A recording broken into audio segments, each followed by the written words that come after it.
And a good afternoon to you. Chief Meteorologist Tim Buckley with you on this Wednesday as we round our way into the middle of the week. Things are about the same as when we started the week. It's still hot, it's still humid, and we're watching some scattered thunderstorms popping up across the area. Not very many today, but there are at least a couple to track for you on the radar, and I think we'll continue to do that through about 8, 9, and 10 o'clock as we go into the evening. So we'll talk about that, what hums for the weekend. There could be some changes headed our way, and into early next week, there might even be a little bit of relief for many of us. So let's get right to it. Here's the radar as of about 6:30 as we track a couple of little areas of rainfall across the state. Now, earlier we had some decent thunderstorms rolling through the northern part of our counties, and now they've kind of fallen apart. Right now, we kind of turn our attention to this newer cluster, which is over Forsyth County, heading toward Guilford County right now. So let me adjust my radar again. That storm that was in Caswell, that's kind of gone away from us. It is actually re-intensifying over Roxborough, though. We'll let them handle it at this point. For us, we are watching a new thunderstorm just kind of reform and get going. So this is brand new, but it was moving over Forsyth County near Winston-Salem. Now it's kind of repositioned itself over near Kernersville with some additional lightning strikes and downpours. So that's where we see it right now. Let's kind of pause the radar since I have you here and kind of take a little bit of a zoomed in look.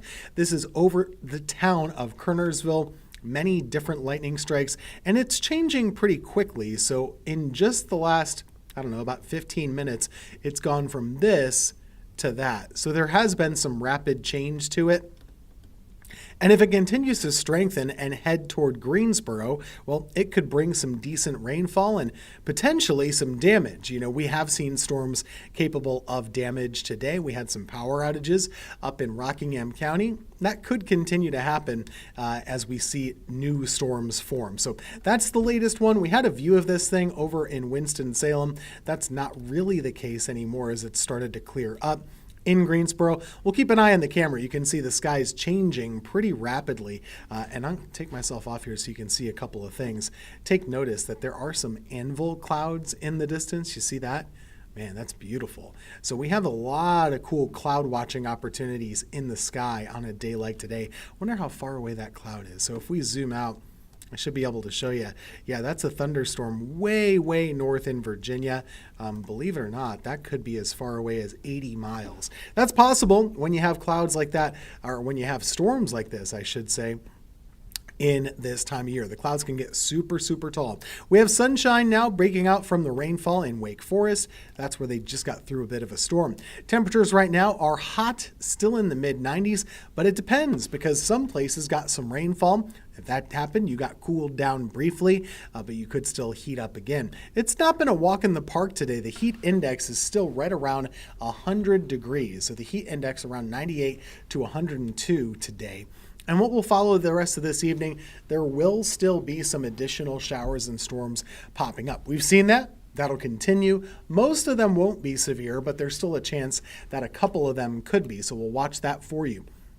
Here's our futurecast going through this evening. This is all the way through about 8 o'clock tonight. So as you can see, there could still be some showers and storms visible at that time in our area.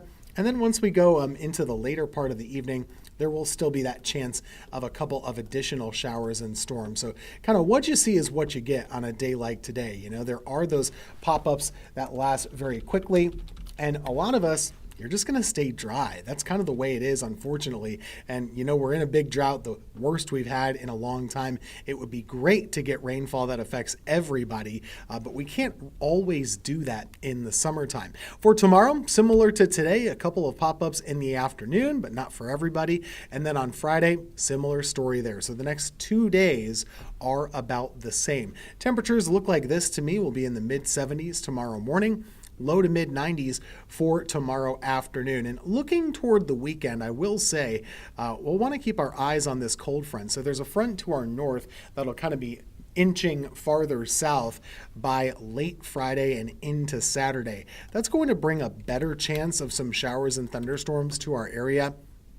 that I think we'll want to kind of keep an eye on. So as Saturday kind of works away, we'll see the morning start out dry, but by Saturday afternoon, there should be a better chance of showers and storms. We'll keep an eye on how the models develop as we get a little bit closer, but I do think if you have outdoor plans this weekend, there is some chance of those storms kind of coming into view Saturday afternoon and at times a little bit into Sunday also. So those are the 2 days I'd be watching it, probably having the best chances for rain in our forecast. You can see it here, put it a different way. There's Saturday morning, there's Saturday afternoon and evening, and then behind that, by Sunday afternoon, we could actually be on the cooler side of a bit of a cold front, and it's possible that it makes us more comfortable. Now, it's not hard to be more comfortable than where we've been, but I do think we will have the chance to drop off our temperatures and drop off our humidity a little bit too. So take a look at this. Our dew points could actually be falling a little bit